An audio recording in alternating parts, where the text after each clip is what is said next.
ভাই দাও, আজকে আমি বেতন পাইছি। তুই আজকে বেতন পাইছস? আমিও তো আজকে বেতন পাইছি। ভাই তোমার এই মাসে কয়টা বেতন দিছে? আমারে ওই 6,000 টি ওই। আমারও তো এই মাসে 1,000 টাকা বাড়াই দিছে। আগে দিত 9,000 টাকা করে, এই মাসে 10,000 টাকা দিছে। এটা তো অনেক ভালো কথা। আমারও যদি আরেকটা 1,000 টাকা বাড়া দিত, তাহলে মার অপারেশনের লেগে তাড়াতাড়ি টাকাটা জমতো।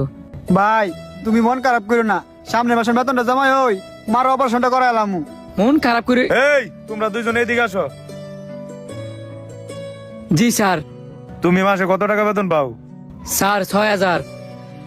আর তুমি? স্যার 9,000 টাকা পাইতাম, এই মাসে 10,000 টাকা পাইছি। তোমরা দুইজন একটু পর আমার অফিসে এসে আমার সাথে দেখা করবা। ভাই আমরা দুজনে কি কোনো ভুল করলাম? বলতে পারতাছি না রে। আগে স্যার অফিসে যাই, পরে দেয়া যাইব না।